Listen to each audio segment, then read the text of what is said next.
नमस्कार, मी राहुल कुलकर्णी. एनडीटीव्ही मध्ये तुमचं स्वागत. पुन्हा तीच विनंती, आमचं युट्यूब चॅनल सबस्क्राईब करा, बेल आयकन दाबा आणि अधिकात अधिक लोकांपर्यंत हे व्हिडिओ जाऊ द्या. बघा, वाल्मिक कराडच्या संदर्भामध्ये एक महत्वाची घडामोड जी आता वेगळ्या माध्यमातून आमच्यापर्यंत पोहोचते आहे. गुन्हेगार कितीही मोठा असू द्या, त्याच्या नावावरती कितीही मोठे गुन्हे असू द्या, पण तो एकदा का पोलीस खरोखरच्या पोलीस चौकशीमध्ये अडकला की मग त्याचं काय होतं. जसं आता वाल्मिक कराडची चौकशी सुरू झाल्यानंतर त्याला रात्री ऑक्सिजन लावावा लागला, अशा पद्धतीची माहिती सामोरे येते आहे. बरं, ह्या वाल्मिक कराडबद्दल इतक्या वदंता आणि इतक्या माहितीचा स्रोत आता परळी आणि त्या भागातून येतोय. एका प्रेक्षकाने आम्हाला असं कळवलं आहे की वाल्मिक कराड हा 12 ज्योतिर्लिंगापैकी एक असलेलं परळीच्या वैजनाथाचं जे मंदिर आहे तिथे दर सोमवारी दर्शनासाठी जायचा आणि खास करून श्रावण सोमवारामध्ये तर दर सोमवारी तो असायचाच. आणि तेव्हा विशिष्ट काळासाठी वाल्मिक कराडचं दर्शन पूर्ण व्हावं म्हणून त्या परळी वैजनाथच्या मंदिराचं दर्शन बंद असायचं. आता ही माहिती लोक सांगतात. आता हे खरं खोटं किती, पण त्याच्या संदर्भातले काही व्हिडिओ पण त्या संबंधित प्रेक्षकांनी पाठवले. सुरक्षेच्या कारणामुळे मी त्याचं नाव नाही सांगत. आता ज्या परळी थर्मलचा विषय आम्ही सध्या चर्चेत आणला होता 3-4 दिवसापूर्वीच्या त्या दाधारी वडगावची गोष्ट जी 2012ची होती, जी मी तुम्हाला सांगितली होती.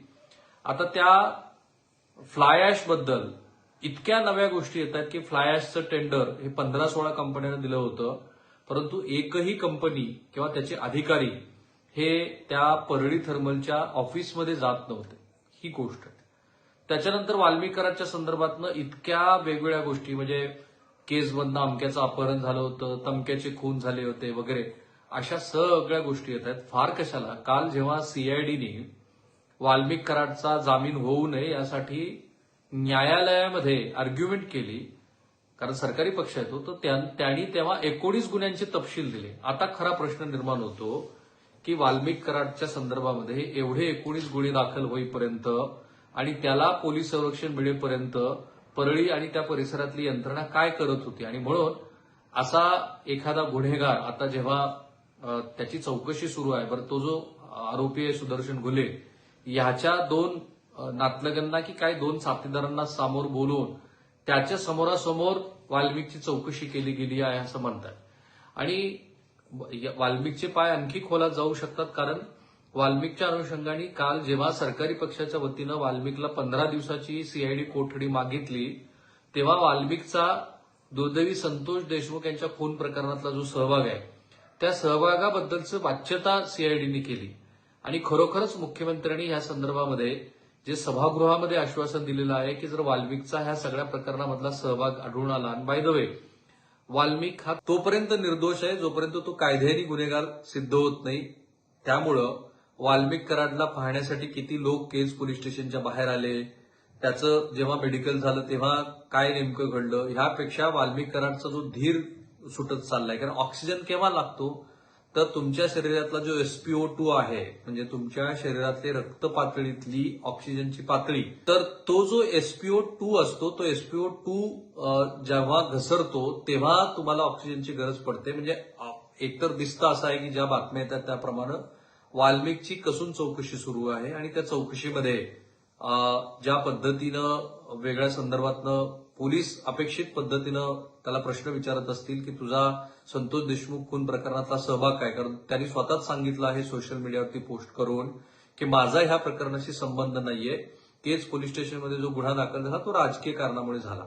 आणि त्यामुळे त्याला पूर्ण ह्या त्याच्या म्हणण्याचा जो काही भाग आहे, कारण आता काय होईल, पोलीस मुळात सुदर्शन घुले आणि त्याच्या साथीदारांना समोरासमोर बसून विचारतील की बाबा सुदर्शन घुलेनी ज्या पद्धतीनं हा खून केलाय किंवा त्याचा जो सहभाग दिसतो आहे त्या प्रकरणामध्ये तुझा सहभाग काय. आणि समोरासमोर हे लोक बसलेले असल्यामुळं ते एकमेकांच्या पेक्षा वेगळे काही मुद्दे मांडू शकत नाहीत. कारण हा काय बोलला तर त्याची विसंगती ह्याच्यातनं येणार आहे किंवा ह्याची विसंगती ह्याच्यातनं येणार आहे. त्या विसंगतीतनं वाल्मिक कराडला ऑक्सिजन लावावा लागला का, हा खरा प्रश्न आहे, ज्याचा आता संदर्भ माध्यमामध्ये येतो आहे आणि त्याचे खुलासेवार विवेचन होतील. कदाचित सीआयडीचे लोक म्हणतील की असं काही घडलंही नाही, पण वाल्मिक कराडला आता 15 दिवसाची जी पोलीस कोठडी दिली त्यातनं ह्या ज्या चुरस कहाण्या येत आहेत की वाल्मिक कराड हा परळी वैजनाथाच्या दर्शनासाठी जायचा तेव्हा मंदिर बंद असायचं वगैरे, किंवा वाल्मिक कराडला जे टेंडर मिळालं फ्लाय ऍशचं त्या फ्लायरचं टेंडर इतर कंपन्यांना मिळून सुद्धा तिथे ते लोक जाऊ शकले नाहीत वगैरे, किंवा माझी आणखीन एक माहिती आहे ती प्रेक्षक माहिती देतात आणि त्याची आम्ही पडताळणी करतो आहोत, पण पूर्णपणे खात्री झाल्याशिवाय आम्ही ते मुद्दे मांडणार नाही.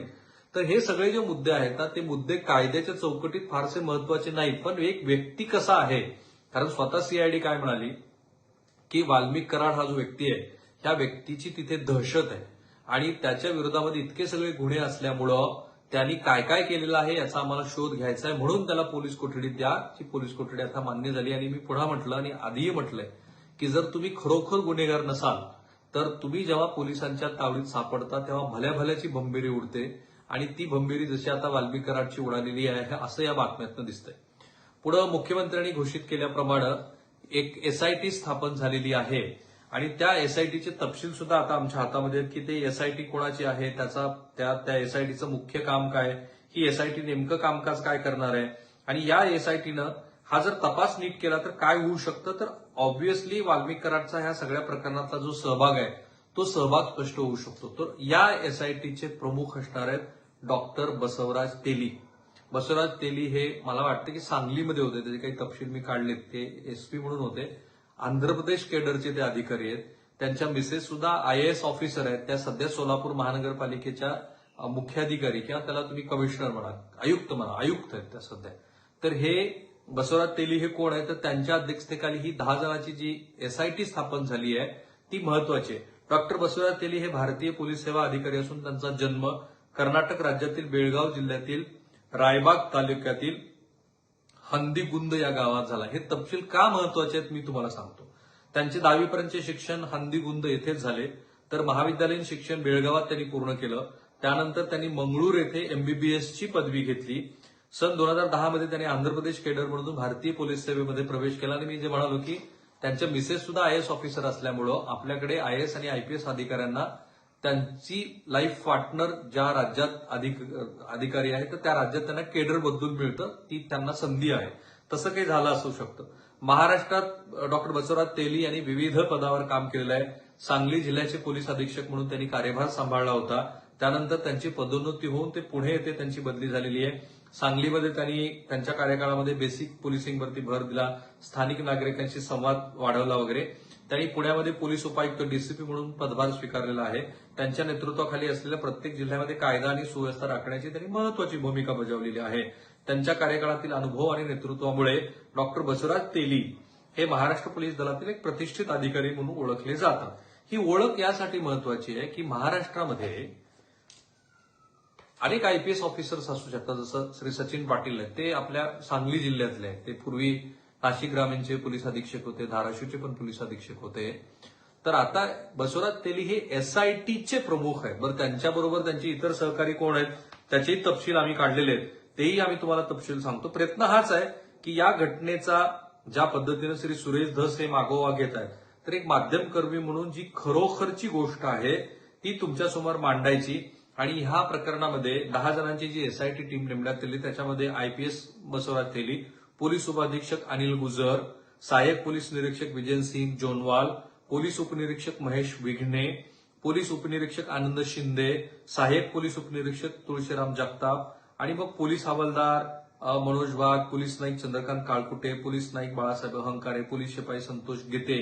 म्हणजे एक आयपीएस ऑफिसर, एक डीवायएसपी लेवलचा एक ऑफिसर आणि 4-5 फौजदारांची ही टीम ही ह्या प्रकरणातला सगळा जो काही गुंता आहे तो सोडवण्याचा प्रयत्न करेल. म्हणजे संतोष देशमुख यांच्या खून प्रकरणामध्ये जो आरोप होतो आहे की ह्या प्रकरणामध्ये वाल्मिक कराडचा सहभाग आहे, तर त्या अनुषंगाने ही आयएसआयटी स्थापन झालेली आहे, ती चौकशी करेल. हे महत्वाचं आहे, कारण ज्या पद्धतीनं कालही मुख्यमंत्र्यांनी निसंदिग्ध शब्दामध्ये सांगितलं की ह्या प्रकरणामध्ये कितीही मोठा व्यक्ती असला तरी त्याच्या विरोधात पुरावे असतील तर आम्ही त्याला सोडणार नाही. पण पुढचं वाक्य मुख्यमंत्र्यांचं असं होतं की जे राजकारण करतायत त्यांच्याकडे मी फारसं लक्ष देत नाही.